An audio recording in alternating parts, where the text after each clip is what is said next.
I had the absolute pleasure of chatting with Tinaye Nyathi, who wrote, directed, and starred in Black Trans Miracle, which was selected by the Black Alphabet Film Festival.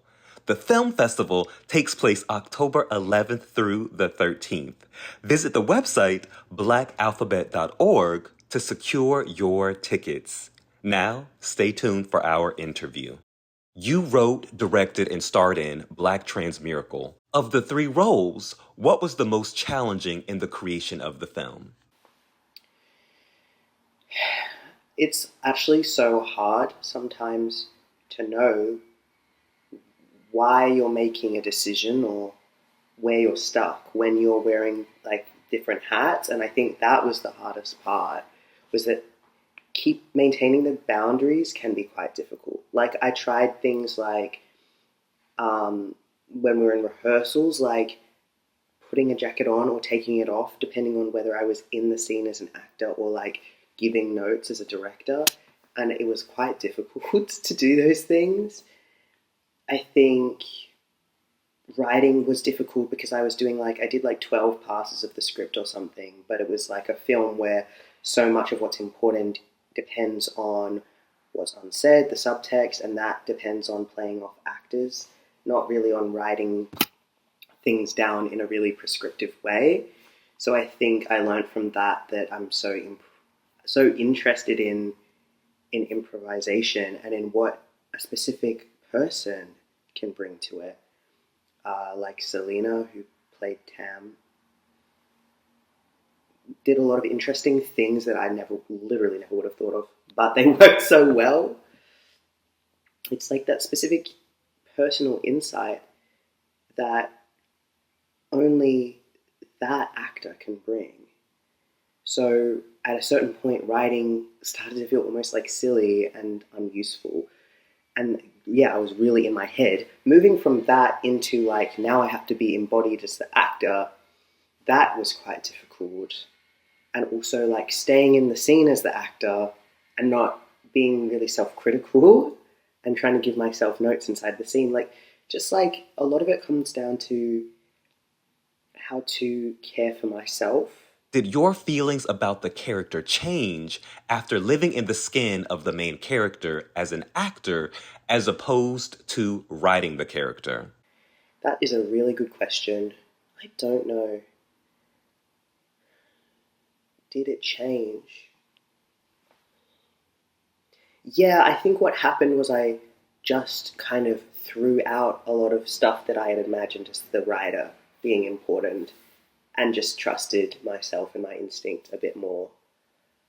Because I think when you're writing something, you can be very pedantic, detail-oriented, which is great, about who the character is and where they come from and their backstory. And that's not always important as the actor. As the actor, you need to listen, be present, respond to the environment, the conditions, other actors in the scene, how you're feeling, and use all of that. So I think when I was conceptualizing in the pre-production stage, and I was writing and I was doing mood boards and I was making playlists and all this stuff to help me figure out who the character was, there was all this backstory and there was all these things I imagined about costuming and all this stuff that was just to figure out who he is and also make him distinct from myself. That's also about protecting myself as the actor. But once I started prioritizing my performance, it was a lot more just checking in with my emotional response that I'm having as the actor. And it's not an intellectual process anymore. So I think I was thinking more about who he is at this stage of his life in relationship to this other person and what the stakes are for him. So my feelings changed in that it became clearer to me and more simple that he's a vulnerable person who needs deeply to be loved and to be validated. And he's kind of looking around in the world outside of himself for that love and validation, but it doesn't really exist. It doesn't really exist in the world that he's in. And so he's so terrified of losing the love and validation of someone who actually is there and is present. But wrestling between that and the fear of being seen, the fear of being accepted, and how scary and vulnerable that can feel, that came to the forefront, and everything else just kind of fell away, you know? I've noticed a lot of directors writing their own films. What is the benefit to writing and directing your own film? Oh, it's so much work. Oh my God, it's so hard. Oh, you want to cry half the time because you feel so invested. It's your baby, you know? It's very different to like if I direct something someone else has written and I'm coming into it fresh. And then, you know, all the other elements I introduced by acting and editing the film and everything. But the definite benefit is that you know it's your voice. You know that you can trust that your story will be held with integrity and with care because you understand what you're trying to say. And I think that's why a lot of queer and trans people of colour, black queer people like Cheryl Donier or Isabel Sandoval, they are writing and directing and starring in their own films. Or even like if you look at early Spike Lee, he appears in like his own films. It's like, it is, I guess, it's not about control, it's about agency, which is something that we don't always get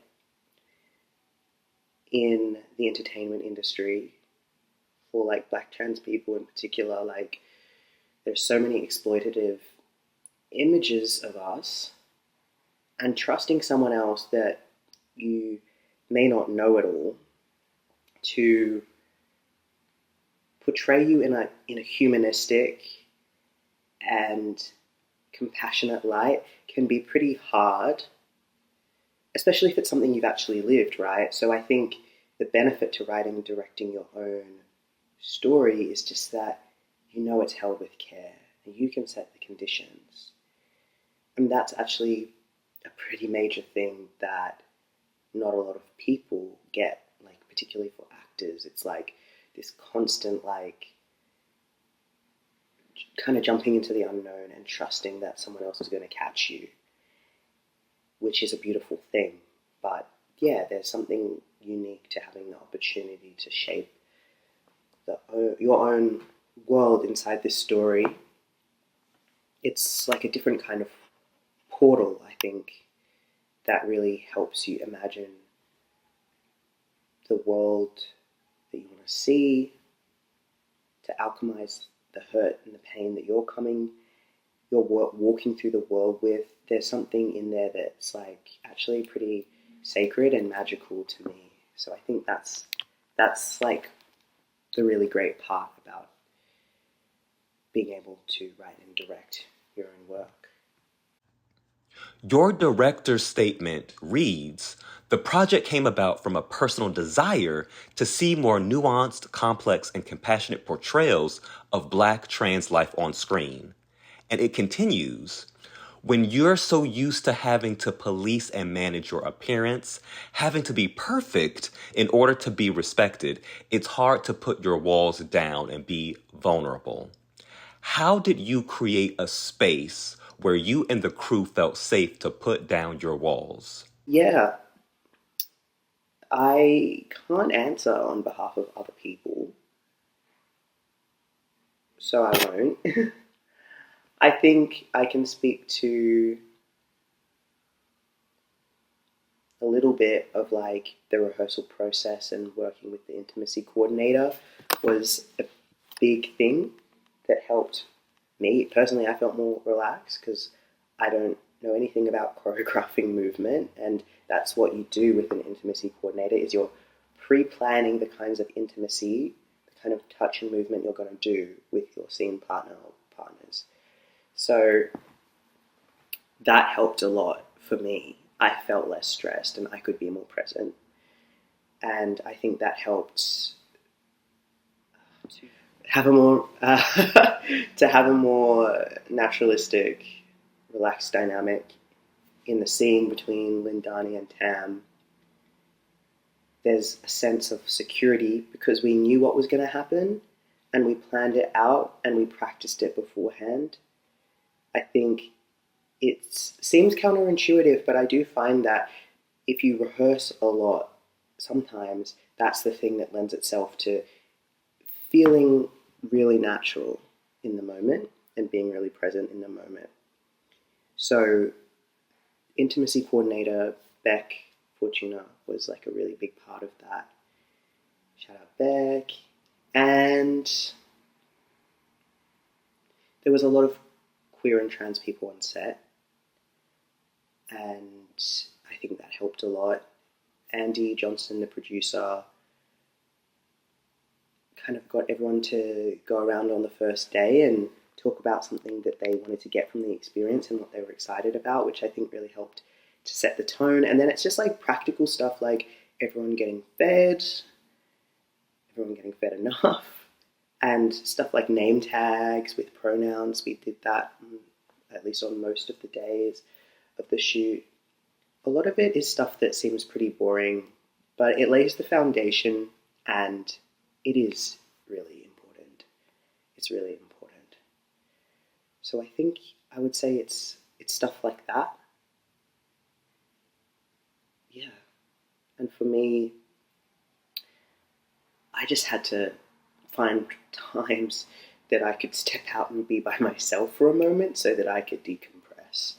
Because it's a lot going around in your brain when you're doing multiple roles like that, especially on a set where unexpected things can happen and it can be really fast moving as well.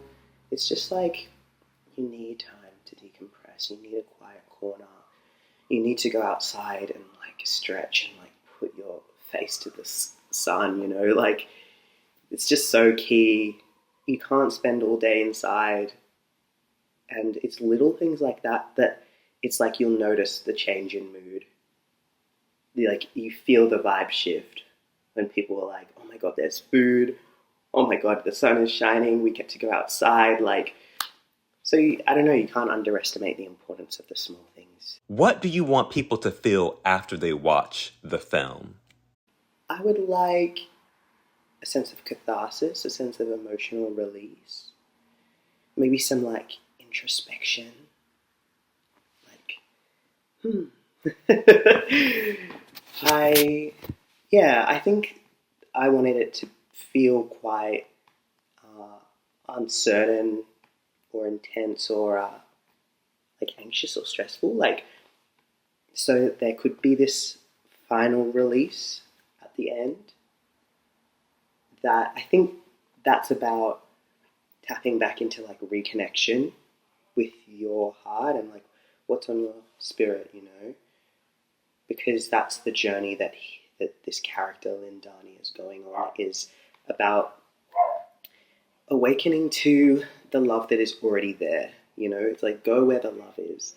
He spends his whole day when he could be enjoying the connection that he already has. He's like so disrupted by these external people and environments that he can't feel how deeply he's loved and how there's someone who's willing, who's eager to be present with him the way he is, not when he has the perfect gift, not when the cake is there and everything's together. It's like, no, this person likes you when you're a mess and you're stressed and come into the kitchen having a panic attack and you're shutting down. No, it's still like, I love you. So that's the journey, is waking up. And I think that's part of why there's like no soundtrack and there is a lot of slow, silent moments, because it's like a challenge to be meditative, to sit in the discomfort and the anxiety of the moment that he's in. So that's, I think, what I would love for people to take away from it, is just to be able to sit with whatever comes up, really, but hopefully to have some relief at the end, some opportunity to reflect on, like, what love is present in your life without you having to do anything, without you having to do anything in this moment. Like, what is there? Who is there? You know? Because I think we need that reminder. Like, the world is shit. Sometimes the world is hectic and violent, especially for like Black trans people and queer people. But there's always something else that's true. Your title is very specific. How did you land on Black Trans Miracle?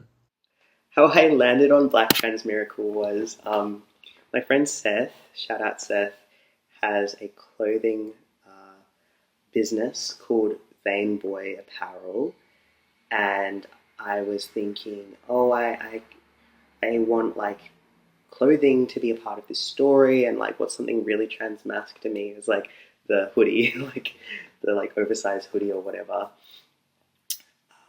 And I was on Seth's website. There was a custom hoodie he'd done for someone else that said Trans Miracle on it, and I was like, wow, that's sick. I was like, but you know, after some thought and conversation, I was like, I wanted to say Black Trans Miracle, and I want it to be like bright blue. So it's actually down to Seth and just like what was on my heart, I guess. I was like, yeah, miracle. Like, there is something so miraculous about getting through, like wading through the waters of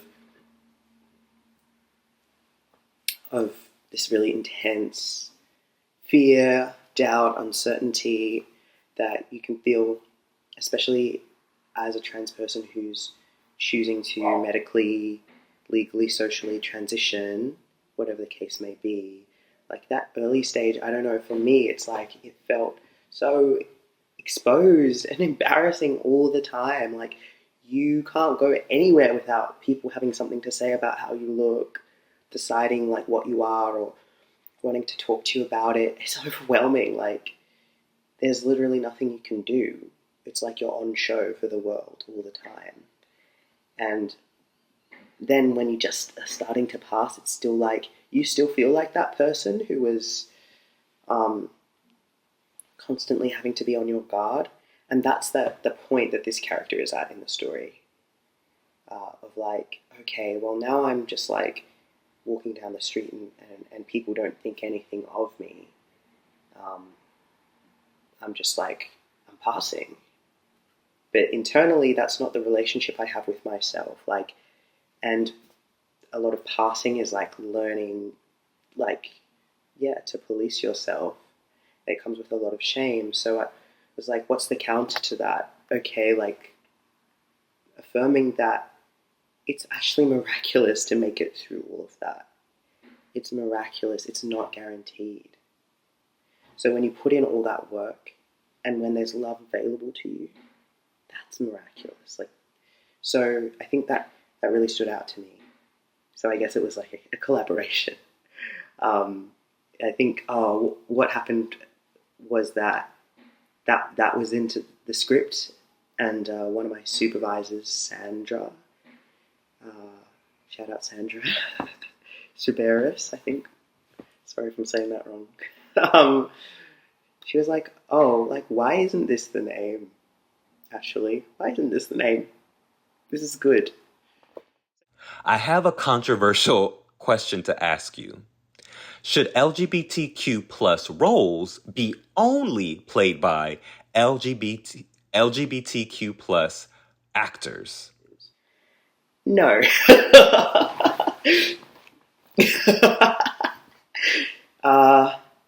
I mean, it's nuanced.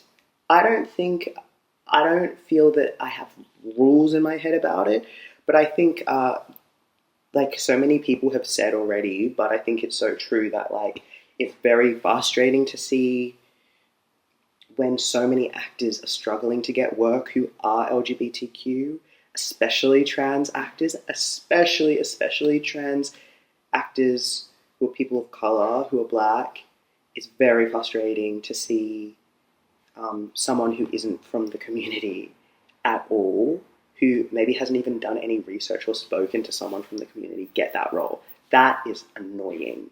That's very frustrating to me. But I also think like acting is an ultimate exercise in deep listening and presence and like and compassion. So I think it's a beautiful opportunity for someone to have this deep awareness and awakening to compassion for another person. And I think that can also do something for the audience where they're like, oh, that person's straight, but you know, they're really stepping into this and that's making me think of it in a different way. Like, I think there's something to be said for it actually, but I also think like it's tired to use it as a gimmick. Like, oh, this person transformed, wow, and now like give them an Oscar. It's like that's not more worthy than someone like being very vulnerable and living in their truth. So I definitely don't want to see people who aren't trans, who aren't gender non-conforming, who don't really feel connection to that community playing trans characters. Politically, like the context of where we are socially, I feel like keep it. In general, like in a utopian ideal world, don't care as long as you do the job well. You know, do your research, talk to people, really sit with it. Sit with whatever comes up for you. But I think in the context of the world we're living in now, it's just like, why would you? Because there's so few roles for trans people specifically. On principle, I don't mind, but we're not living in that ideal world. So I just feel like think about why, especially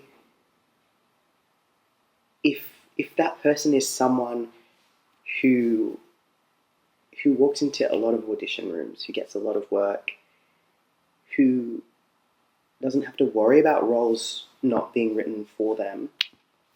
It's like, just think about why you want to go out of your way to take a role from someone who may not get those opportunities. If you could cast a film with only trans actors, who would you cast and why? Oh, damn. I've never thought about this. If I could cast a film with only trans actors, I'm trying to think about like ideas I've had. Like, I would love to see more genre films with trans people, and like I think noir is like such an interesting space to like talk about gender expression, because there's like these big kind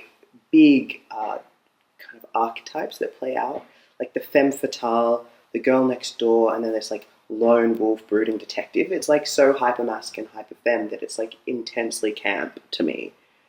So I think it would be like amazing to see someone like India Moore or Trace Lissette in a film like that. It would be amazing.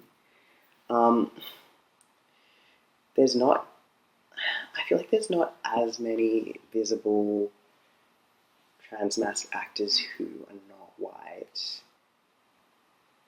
Yeah, like Brian Michael Smith, or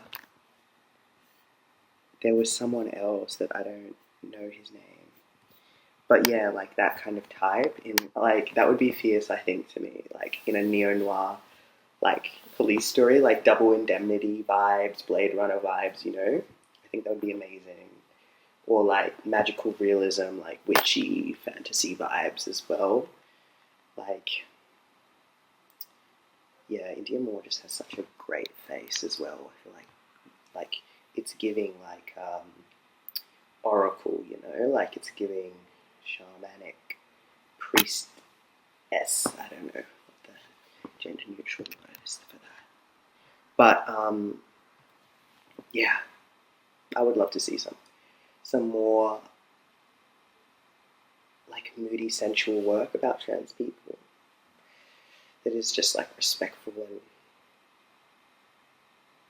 and earnest and, you know, respectfully horny, perhaps. So you are from Australia. What is the best queer Australian film or TV show that Americans should watch? Oh, girl.